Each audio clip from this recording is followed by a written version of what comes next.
Hello there, this is Chibi Pet, and this should be part 3 of this plus 10 Arval summoning session.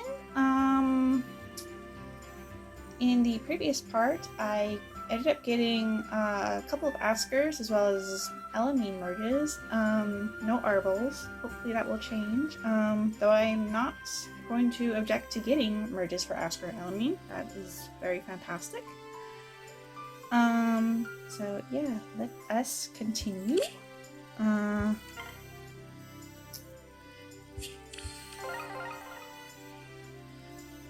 So one thing I'm hoping for is now that Arval is in Fae, that this raises the likelihood that, okay, another Elamine. I think you're +8 now. My Astra is gonna be so set at this rate. Because I already have Thor at +10. Well, that means very good, obviously. Probably why, like, Arval even exists and gives such a high resistance buff to allies. But anyway, since Arval is now in Fae, I'm hoping that this means the likelihood that in the near future we'll get legendary alts for Shez. For, you know, both Shezes. Oh my gosh, would so very much love to see a legendary female Shez. I do wonder what they would, what the Shezes would have. Because, like, in Three Hopes, you know, there's the whole teleport gimmick, so I wonder if they might have the ability to be able to, like, teleport to any ally on the map. Sort of like in an inverse of, what is it, the Ascended Florina? With Ascended Florina, if her HP falls to a certain threshold, her allies will then be able to teleport to her no matter what. So I wonder if, like, a legendary Shez would be able to do that. But, like, you know, maybe like, you know, if allies are above a certain HP threshold, Shez can teleport, or, you know, maybe there would be, like, some condition to balance it out. But yeah, I really hope we get a legendary Shezes. Hello. Are you gonna help me summon Arval? Seemed like when I was talking about cats, I summoned Arval. Are you gonna help? You wanna summon the baby?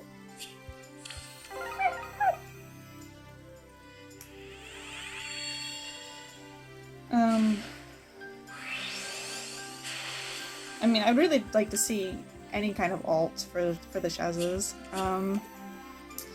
Though I do wonder if this means now there's a very good likelihood that we'll end up getting the Shezes on a Fallen banner, because in Three Hopes, if you recruit Byleth, then you unlock some secret chapters, and the first one has, okay, in Three Hopes, earlier in the game, this happens regardless of what route, excuse me, you're on. When Shez fights Byleth, this is like sometime after, like, Shez has grown accustomed to using Arval's power, and so Shez actually starts to get, like, the upper hand over Byleth. But that's when, like, Sothis steps in and basically briefly possesses Byleth's body in order to ensure that they don't die. And the only reason Sothis doesn't force Byleth to go after and kill Shez once Shez retreats is because of Byleth fighting against her influence. So it should come as no surprise that the same thing ends up happening to Shez. In this case, Shez ends up getting possessed by Arval, or rather, I should say, Epimenides. Epimenides is the villain who's behind all of this. In order to force Shez to try to kill Byleth. Because of, you know, Byleth having Sothis' crest stone inside them. So I imagine it would be very easy for the Shezes to be Fallen candidates. You know, I imagine that they could have, like, dialogue where they're, like, you know, struggling to fight against Epimenides' influence.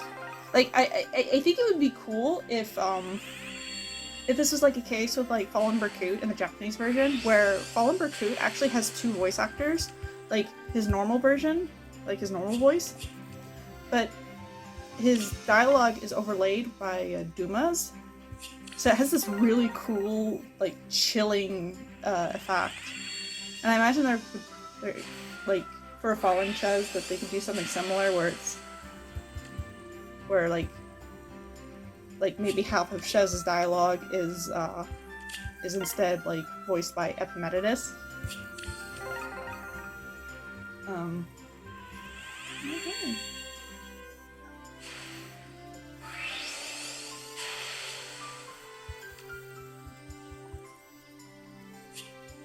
Yeah, I'm like wondering like what candidates we would be getting for Fallen next year. I imagine Rising King Crom is excuse me, is inevitable. I mean, we did get like Fallen Ike, who, you know, did appear on a cipher card, and the rearmed Grima's outfit is also based off of one of Grima's cipher cards. So I wouldn't be surprised if we do eventually get a Rising King Crom, which would be cool.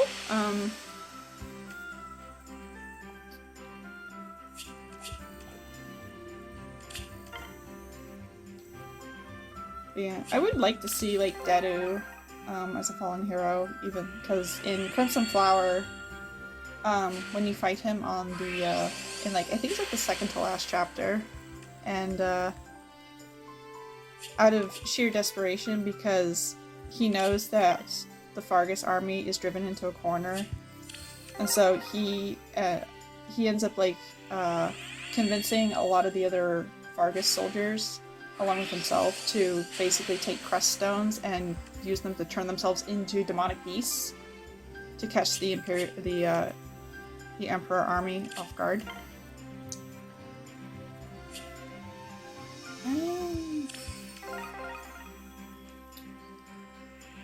So yeah, I could see them doing a fallen Dedu like that. It would be very, very sad to see, though. Oh, wait.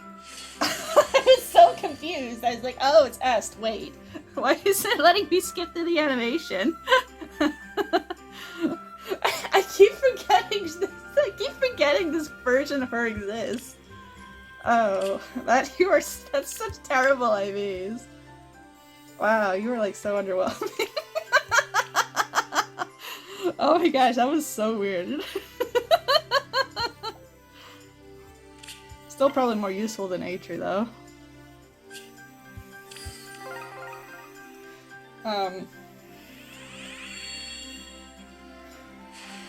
I do wonder if we could eventually see, what was his name? Oh, I can't remember his name. Was it Rajon?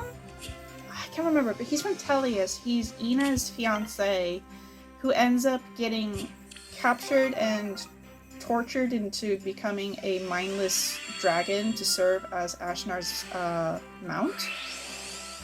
I wonder if we could get him as a fallen unit. Because we did get Ashnard a few years ago. Of course, I would rather like see Rajon, you know, happy. Because it's very tragic what ends up happening to him.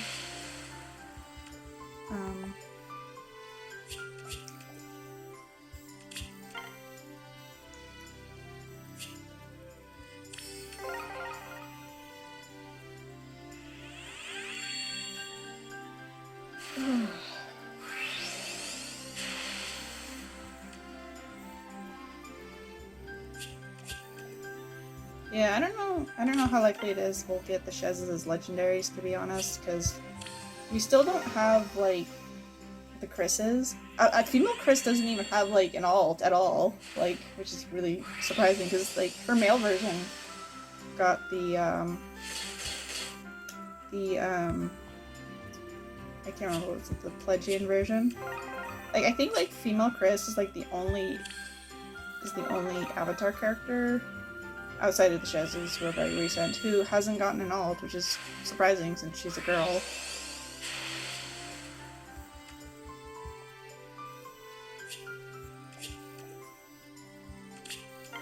Arval, where'd you go? Come back! My look evaporated. Arval, please come home. I mean, I appreciate the merges for for the Elamine, but I want to see Arval more.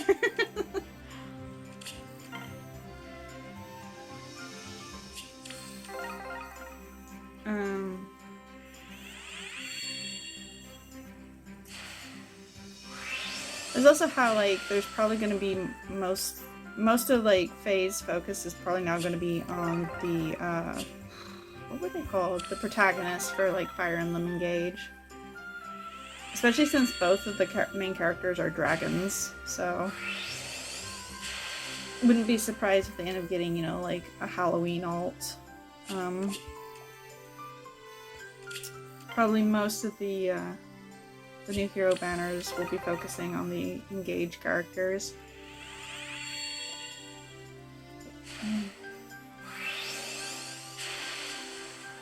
Okay, an Oscar.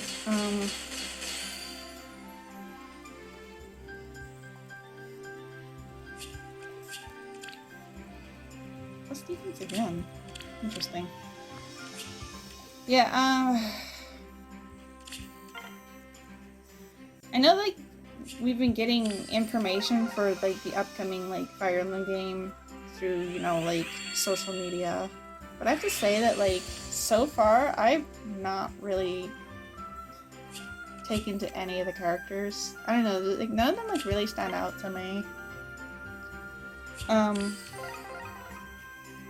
Like, the single exception is the, I don't even remember her name, but she's basically like the little sister healer that you would usually get in Fire Emblem.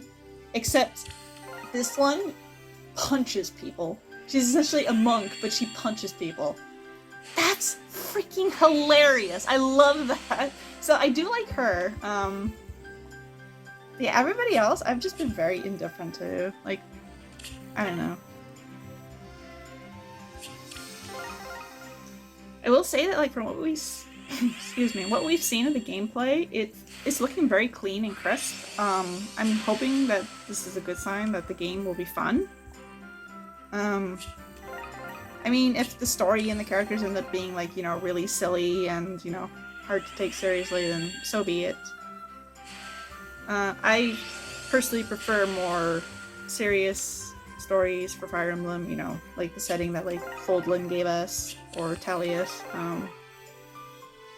But hey, at the end of the day, if the game is fun, that's fine.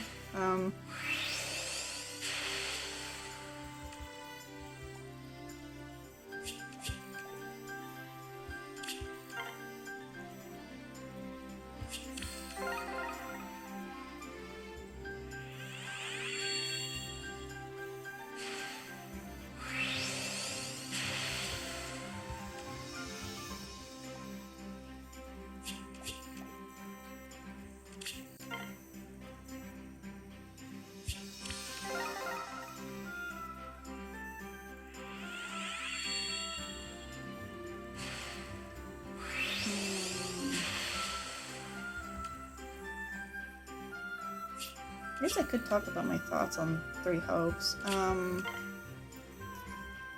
haven't finished all the routes. I did finish Azure Gleam and Scarlet Blaze. Did not finish Golden Wildfire.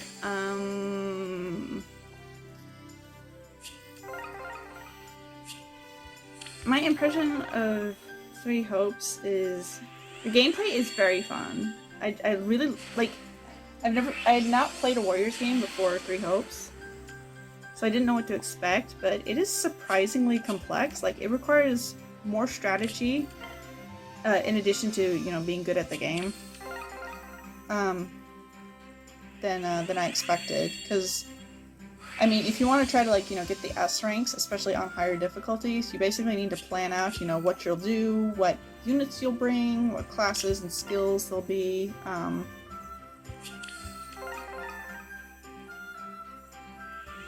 yeah, it's very fun. I very much enjoyed playing it. And the customization is basically, it's like Three Houses customization, but you don't have to, like, deal with, like, boons or banes. So, because, So for my Scarlet Blaze playthrough, I ended up making Hubert a War Master because I was playing on New Game Plus and I had a ton of those Aura Knuckles, and so I was like, what the hell? What the heck? Why not? And it proved to be very fun! Like, Hubert is actually a very good War Master. Oh, hello.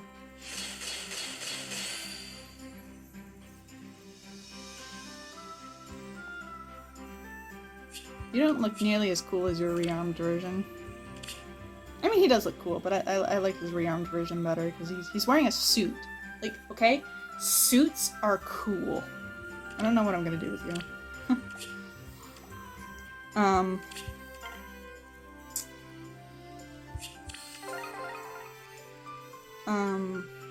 Yeah, like, basically having, like, freedom of customization, gender-locked classes aside, because that's still a thing for some reason. Yeah, like, it was so fun playing Three Hopes and planning out, like, you know, what classes I would put characters in, and seeing which of them worked and which didn't. Like, I ended up putting Casper, through, what was it, Dark Bishop, because I had, like, tons of those, like, what are they called? The inverted tomes. So I was like, what the heck.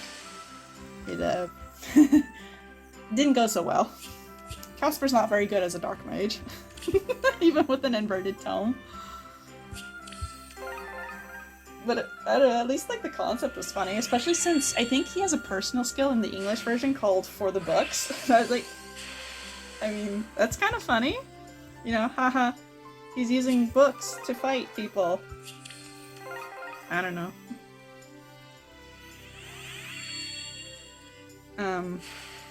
Yeah, really loved that part about Three Hopes. As far as, you know, as far as gameplay is concerned, and like, it's very nice. Outside of like the main story chapters, like the side missions or whatever they're called are like, you know, are generally very short. So they're nice to play for like a few minutes. And then you can like, you know, take a break.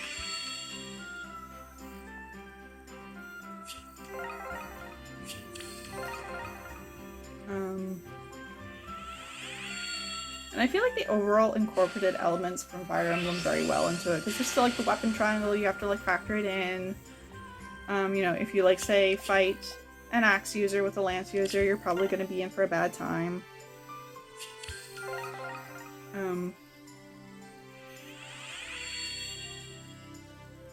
Now the story.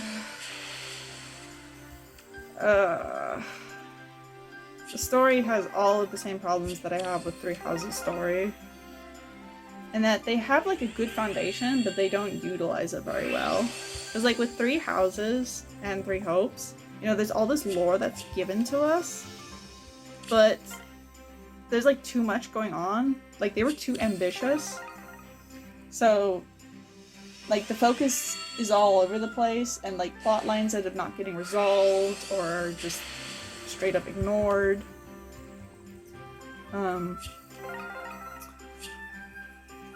There's also like basically like no endings, at least for like Azure Gleam and I think also Scarlet Blaze. Like the way Azure Gleam and Scarlet Blaze ended was just so abrupt. Like I remember like I played through Azure Gleam first, and when I finished it I was like, wait, that's it?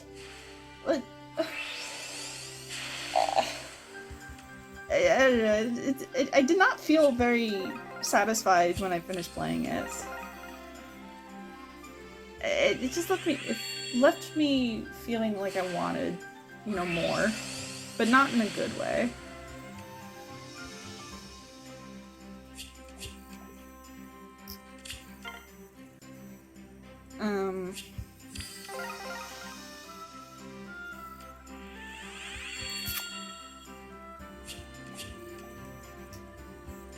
I guess my thoughts, let's see, on the routes. I'm very mixed on Azure Gleam. Like, I feel like it had such a strong start, like in part 1. Like, it had like all this great setup. But then as soon as like part 2 rolls around, it kind of just all falls apart because I'm mainly thinking of like how Edelgard's character was handled in that route, where she basically falls under what's his face? Thales? Whatever his name is. The guy who's basically in charge of those who slither in the dark. She falls under like his mind control, and basically this assassinates her entire character.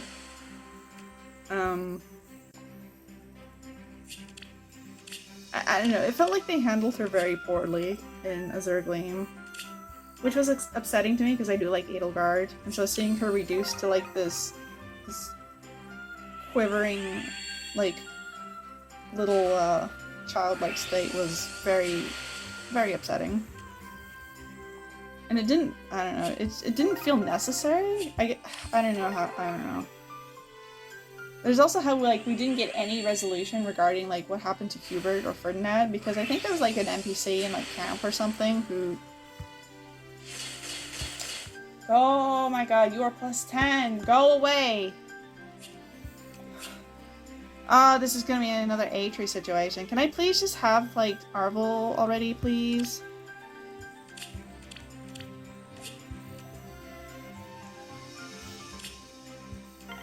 Ah, we had such a great start, now I'm getting nothing but Elamines. Ah! Ah!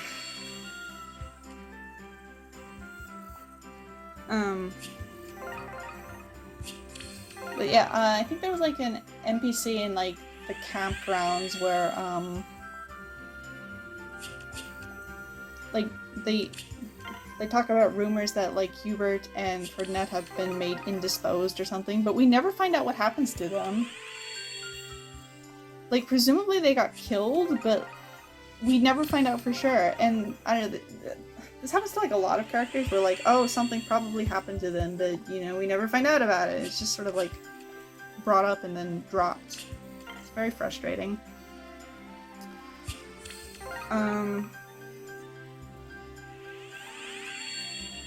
It also, like, I was also, like, confused when in, at the end of part 1, there's a cutscene where, like, Edelgard is forcibly transformed into Hegemon Edelgard, and, like, the scene was so terrifying and awesome, I was like, oh my god, we're gonna have to fight Hegemon Edelgard. This is gonna be terrifying, but awesome.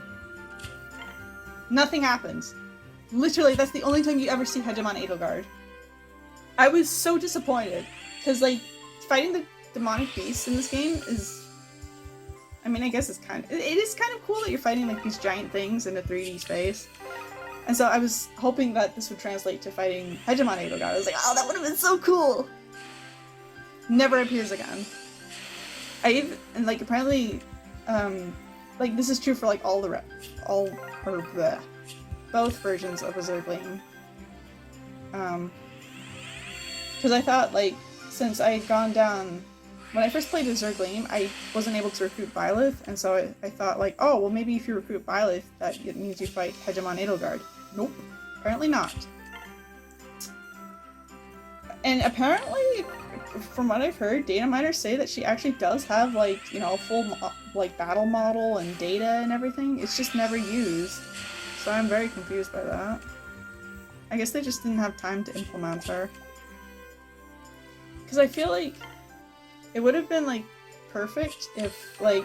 Okay, so my understanding is that, like, if you recruit Byleth in Azure Gleam, apparently what happens is that when Shez and the 3 house leaders are transformed, or forcefully taken to the Zaras, whatever it's called,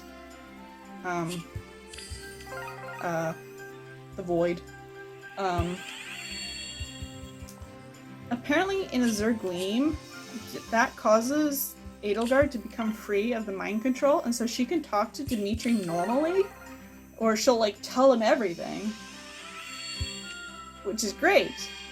Except, apparently, after you complete the secret chapters, she goes right back to being under the mind control. Literally nothing changed. And so... I feel like what the writers could have done was on the Byleth recruit route, make it so that you know, Edelgard is still free of the mind control, but then Thalos, or whatever his name is, Thalos, uses his backup plan, which is to force Edelgard to become Hegemon Edelgard, and then you have to like fight her in order to like force Field to— Yes! Oh my gosh, finally! Oh, I'm almost like 1,000 orbs down. Oh, okay, Arval. Oh, it's been so long. I'll use this one actually for the base, because the other Arval that I have that is plus resistance is minus attack, which is. 君のおかげで有意義な時間を過ごさせてもらっているよ。君、なかなか面白いな。Oh, my baby, I just want to hug you.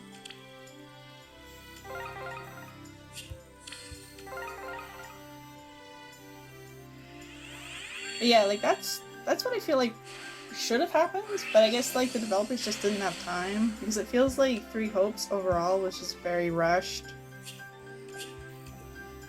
I mean, those secret chapters just come completely out of nowhere, and like the game, like as soon as you complete them, the game acts as if they like never happened at all. It's like, what was the point of this? I guess it was to like try to give us some backstory on Shez and Arval, which it didn't even really do. I mean, the most we got was like a unique cutscene between like Arval talking with Epimetides. More beefcake. Sure.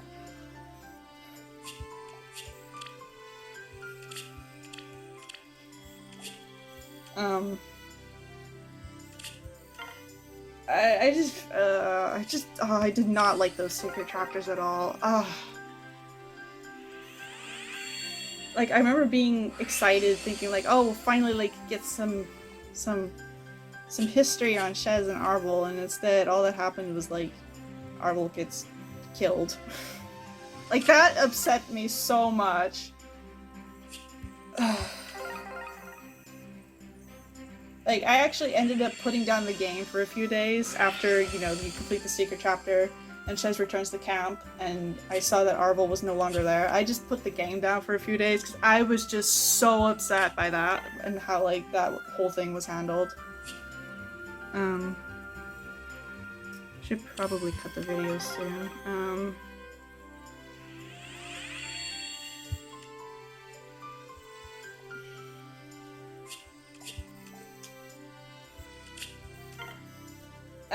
I will say at least that the music was awesome. But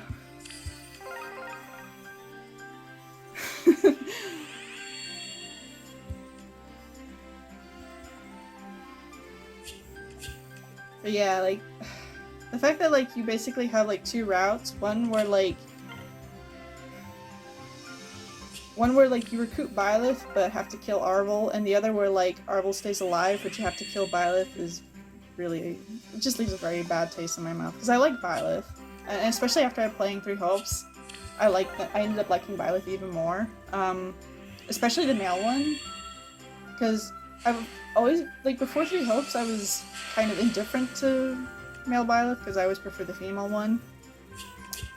But when I recruited Byleth, I recruited the male one, and seeing like his supports and like his like, you know, conversations with Shez and all that ended up really making me like him, because he's made me realize that like, oh, he's a very soft boy who struggles to express himself. Like, oh. You know, so the fact that like playing Three Hopes, you either like you have to kill Byleth or you have to kill Arval. You can't have both of them live. That is just very upsetting to me. I really wish that there was like a third route or third option where you could like recruit Byleth but be able to like separate Arval from Epimetides. Because I remember thinking, like, as I was, like, playing through Golden Wildfire, there's, like, options where, like, when you're, like, talking with Arval, you can, like, either, like, encourage, you can, like, agree with Arval to, like, you know, regarding, like, you know, revenge, or you can, like, disagree with them. And I feel like what they could have done was make it so that, like, because, like, I noticed that, like, if you choose the disagree options, you know, don't continue the cycle of revenge, then Arval seems to start coming around and agreeing with Shez on that. And I feel like they could have made it so that, like, if you do that enough, that Arval will be able to, like, resist Epimenides' personality bleeding into them, and then you can, like, recruit Byleth, save Arval, and basically have a happy ending that doesn't involve getting Elamines. God.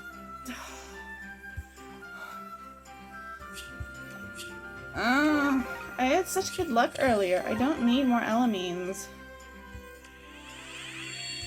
Well, I think I should probably cut the video here. Although I guess if I end up getting enough copies of Elamine to get a second +2, I could have two Elamines for false start, but that's kind of a bit much. I'm even gonna give her fodder too. Okay, well, that will be that for this summoning video. Thank you for watching.